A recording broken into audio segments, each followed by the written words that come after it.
Hi, good day, everybody. This is Etienne Morisseau with the Sports Inquirer, and we have a special guest joining this edition of the Sports Inquirer podcast. We have the president and CEO of Peach Bowl Incorporated, Gary Stokan. He's been on our show before, but we're so happy to have him back again this year as preparations for the Aflac Kickoff Game. Hope I have that right. Goes into You place. sounded like the duck there, Etienne. Was that? You sounded like the duck there with that Aflac. Oh my goodness, Affleck, yes. But we're happy to have Gary with us. It's always a pleasure as everything happens down here in Atlanta. So Gary, thank you for joining us. And how are preparations going? We're inching closer and closer to that special 2-day event you have going on at the Benz. Yeah, we're very blessed to have two games this year, two ACC SEC matchups to kick off the season with on Saturday, August 30th, with Tennessee versus Syracuse. And then 27 hours later, we'll kick off with Virginia Tech and South Carolina. So Tennessee and Syracuse both ranked preseason, and Tennessee got into the playoff last year. South Carolina was right on the border.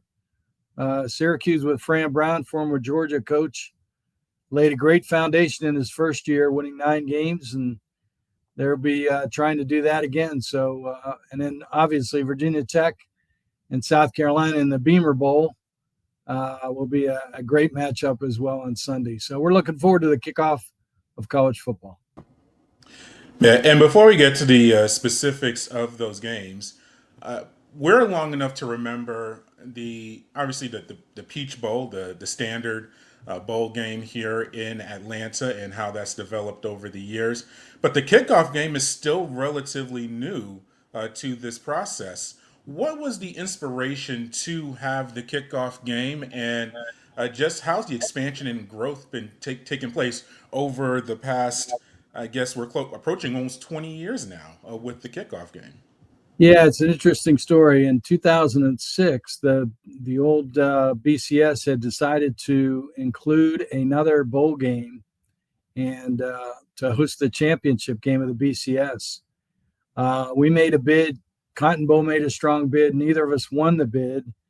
And so they stayed with the 4 existing BCS bowls of the Rose, Sugar, Orange, and Fiesta, where they would host their bowl game, and then on a rotational basis, host the national championship of the BCS.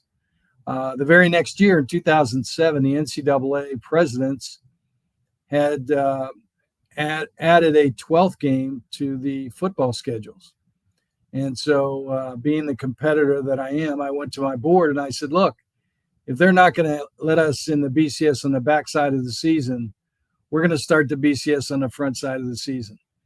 And so I went to Terry Don Phillips, who was the AD at Clemson. They were going to be a top 10 team. And I went to Nick Saban at Alabama. And we hosted Clemson, Alabama in 2008 in the Chick-fil-A Kickoff Game. Sold it out, had a record viewership. And, we've basically changed the face of college football on the front side of the season, because the next year we had number 5 Alabama, number 7 Virginia Tech. We've hosted numerous number 1 teams. We went on, I guess it's been 21 games now that we've hosted, and we'll host these 2 this year. So it's been, really an interesting change in the way college football is perceived on the front side of the season by not only fans now, but the CFP playoff selection committee uses these games as major data points in their selection process.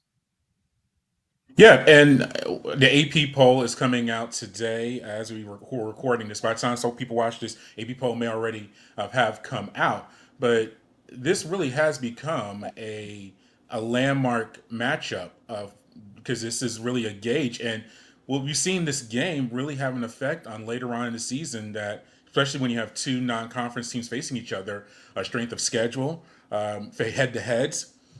So what about that? Like, this game really, for these 4 teams, a win can really propel them to some really high levels when we get towards the end of the season and we start talking the playoffs. Yeah, I go back to 2017 when we hosted the GOAT game, the greatest opener all time, with Alabama number one and Florida State number three.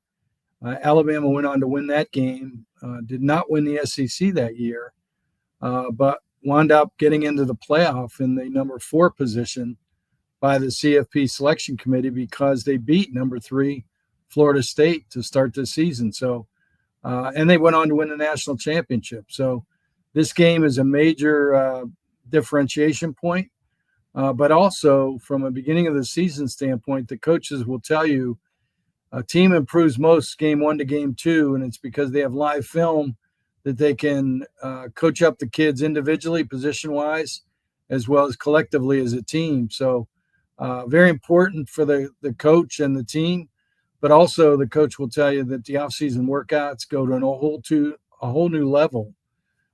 Getting ready for a game where kids are playing on the biggest stage against the best competition. The fans win because they get a chance to come to a great opening game in a neutral site, Mercedes-Benz sold-out atmosphere. But also they can watch it on TV if they don't come to the game versus going to or watching a nondescript directional school game that, might be 50-0 and, not that competitive a game in the first game by a lot of these Power Four teams. And then the coach wins, the fans win, the players win, the alumni win, as well as the president and the AD, because the payout that we give is more than they'll net at a home game. And we also provide a $50,000 endowed scholarship in our John Lewis Legacy of Courage scholarships to the president. So it's a win-win-win-win across the board. And, anytime you can do that in business, that's going to be a successful endeavor. Yeah, and this year you're having two games as opposed, you've had some years where you've had one. What goes into that decision-making process, and why was this a good year to have two contests as opposed to your normal one? Yeah, you try and get one. We've been the only organization that's been 18 straight years where we've been able to do this to start the season. And you talk to coaches and ADs and find out when they have openings, what teams they're willing and not willing to play. And we just hit on Tennessee and Syracuse, and then Virginia Tech and South Carolina became available because we were trying to get South Carolina for a lot of years. It finally worked out that this would be the year to do it. And then Whit Babcock the AD at Virginia Tech, had taken the job, and he said, we'd like to play in one of these. And this worked out in 25 as well. So we got the Beamer Bowl with Virginia Tech and South Carolina.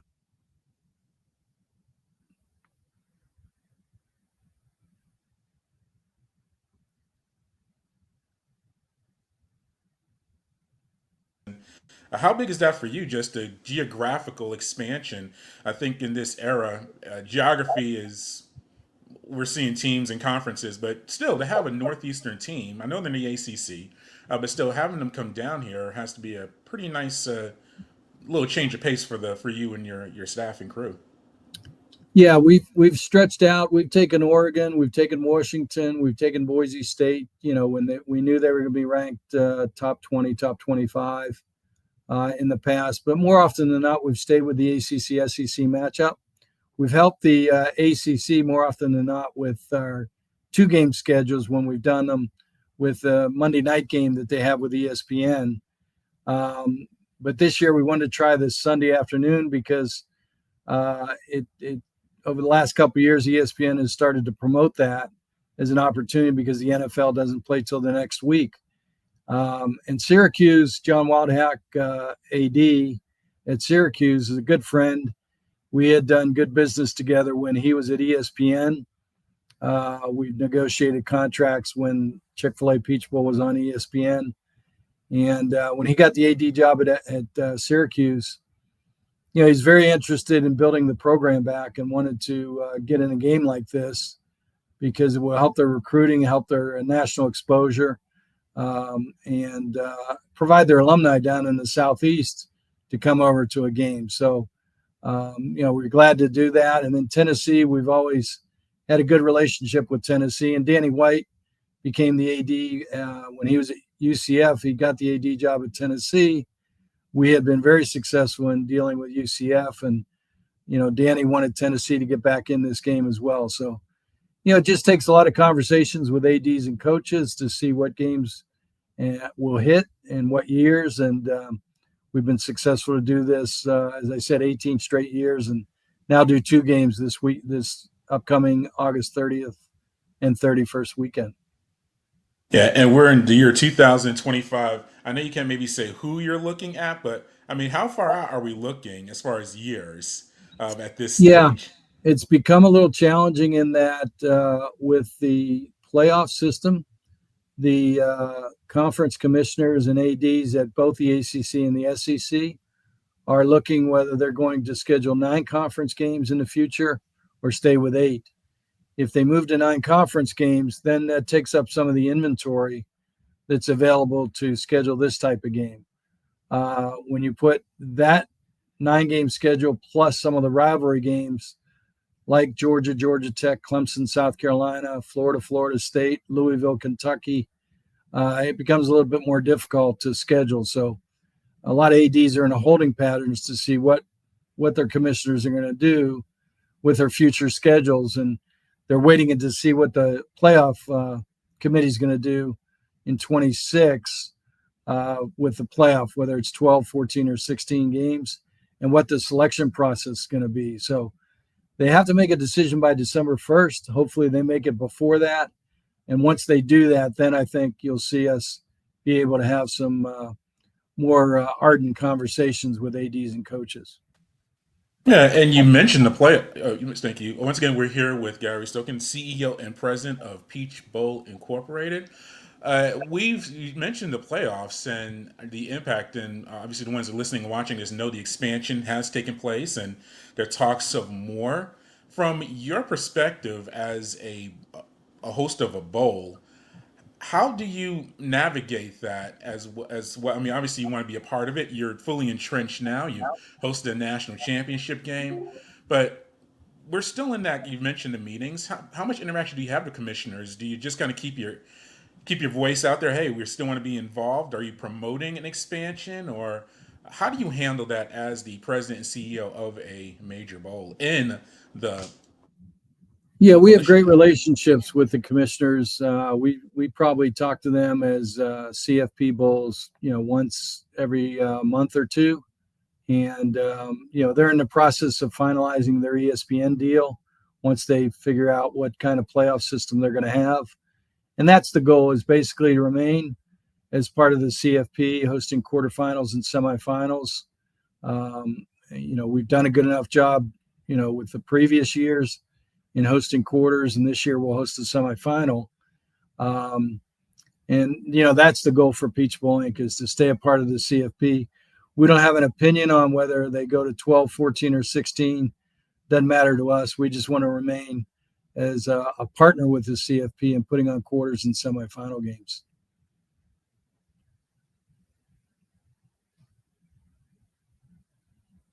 The Peach Bowl Incorporated.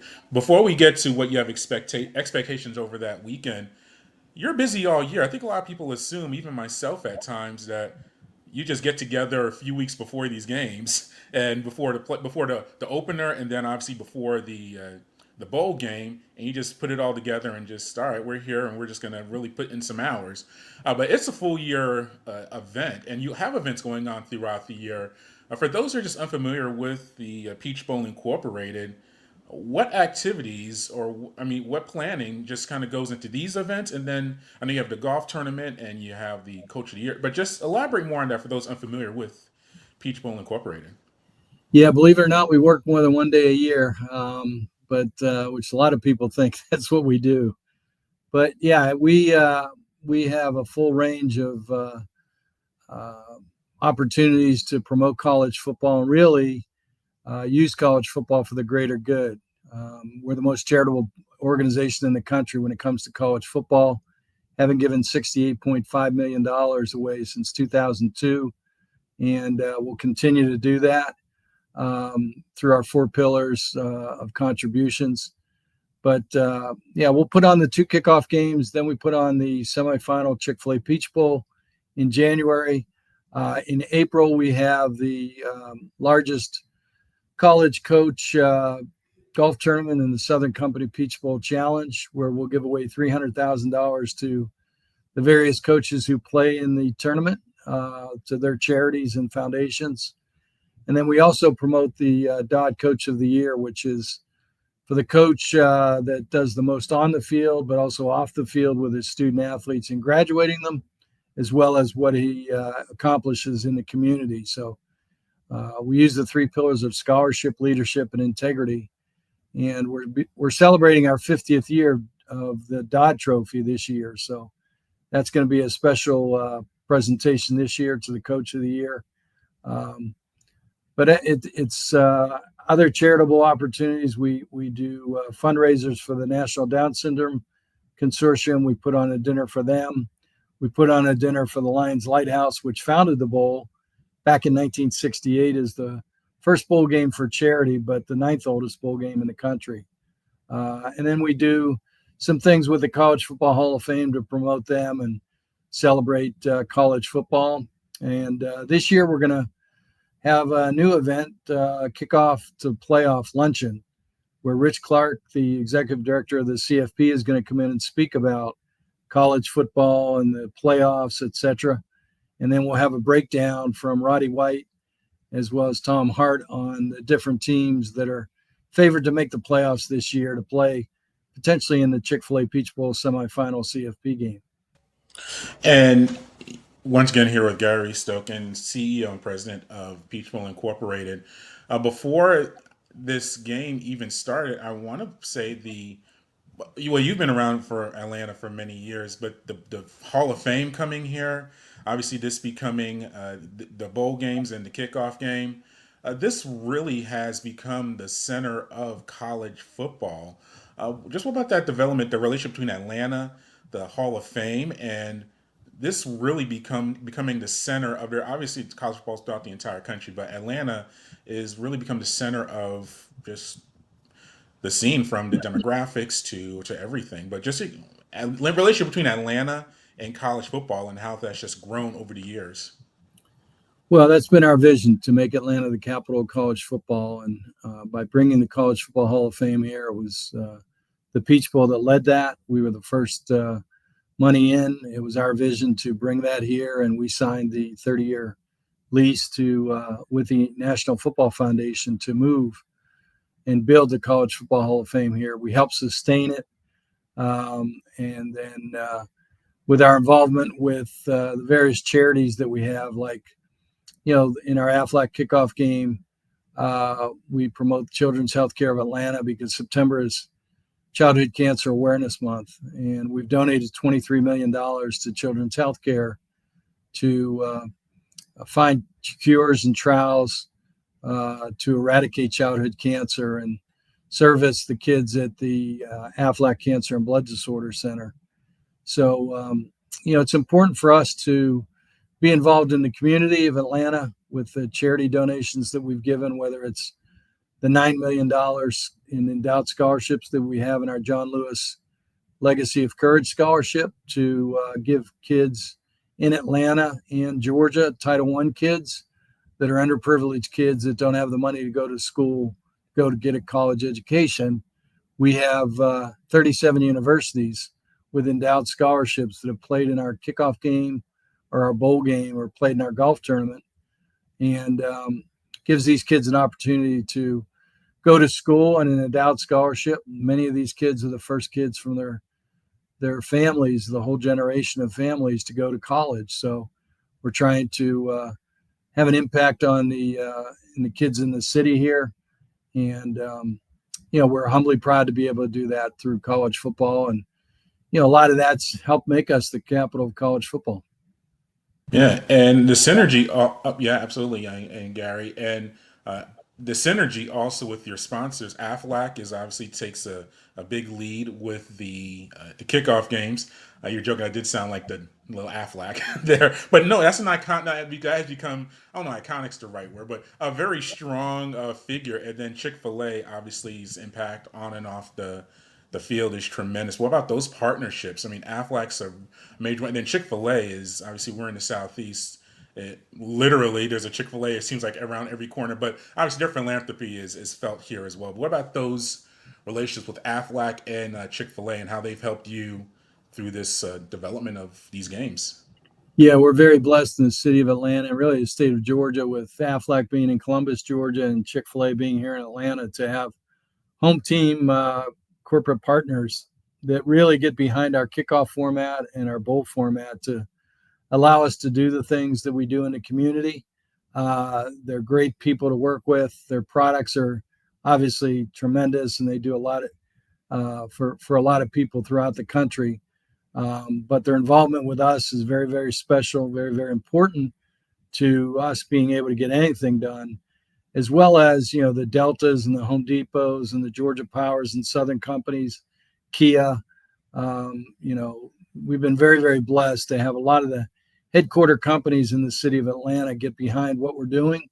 And I think it's because we've been able to give back to the community in such a meaningful manner. Thank you once again, Gary. Thank you for joining us. Just two more things.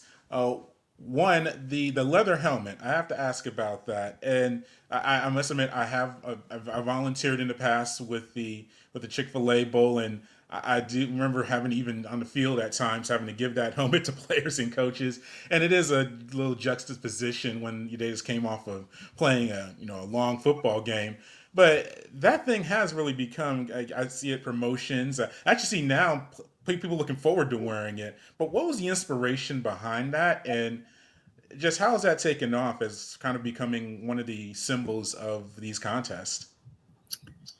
Yeah, it's an interesting story. When I created the kickoff game format, coming out of that story I told earlier about the BCS, I I called it the Daytona 500 of college football, and I got a cease and desist letter from NASCAR saying, please quit using the Daytona 500 of college football. But that's what we were doing. We were basically putting a huge event on the beginning of the season.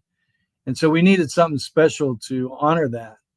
And because we had just been involved, I'd signed a 30-year lease to move the College Football Hall of Fame here. I wanted a symbol, an honor, a celebration similar to what the Stanley Cup is for hockey, where the players can't wait to hold it, grab it, travel around the rink with it. I wanted the same thing with college football, and so I created the leather helmet for people to put on the helmet on the coach after they win, but then the players to be able to put the helmet on, do the Heisman pose, and harken back to the beginning of college football where they were wearing the old leather helmet. So it's been very well received by not only the coaches putting it on, from Nick Saban to Kirby Smart to Dabo Swinney, but also to a lot of the players wanting to put it on, whether it's on the field after the game, as you mentioned, or in the locker room as they take the old leather helmet back to their schools. Yeah, absolutely. And Gary, once again, thank you for joining us, the CEO and president of Peach Bowl Incorporated. Last thing, for those listening and watching, how can they learn more about the kickoff games as far as following? What can they expect when they get to Atlanta? Just what can a fan expect to see, and how can they follow everything that's going on with the Peach Bowl Incorporated as we get ready for these games, the start of Yeah, the if they'd college like football to come season? to they'd like to come to the kickoff luncheon, they can go to cfapb.com and buy a ticket. Tickets are $125, or a table. They can buy a table for their company and kick off the season that way. And then they can be involved in coming to the kickoff games by going to Chick-fil-A Peach Bowl.com and buying tickets to either the kickoff game or the bowl game. As this year, again, we'll mention we have the national semifinal, which is going to be a sold-out atmosphere. We've set record crowds with the semifinal game, and that'll be very special on January 9th. It's kind of out of the ordinary. We're typically playing over December holidays, but this year it's January 9th, so people should be back home from holidays and have the opportunity to come out and go to our fan fest before the game, and then go to our bowl game. And then on the kickoff game, we'll have our tailgate towns before the game. SEC Nation will be here. they'll be broadcasting on Saturday. So people can come out, enjoy a lot of the activities, sponsor activities and activations and all kind of activities going on prior to the game. We'll also have our team walks for the teams walk through Home Depot backyard into the stadium so they can be a part of that. And then we'll kick off at noon on Saturday, August 31st or August 30th, and then 3 o'clock on August 31st. So we look forward to hosting everybody when they come in for the games. All right, we look forward to being there as well. Gary, thank you for your time. We appreciate it. And good luck with your preparations as you get ready for the kickoff games. Thanks, ATN. Appreciate you having us. Have a great season. All right, and that was CEO and President of Peach Bowl Incorporated, Gary Stokan. So happy he was able to join us. And as you heard, all the things that are going on with the company and the games. And yeah, it's a really big event here in Atlanta, and really looking forward to attending one of those contests and doing some coverage as we always do. But as always, to follow everything that we do here on the Sports Inquirer, you can go to our website, thesportsinquirer.net, premier site for news and notes in the world of sports. You can also go to our social media platforms on Twitter/X, Instagram, and Facebook.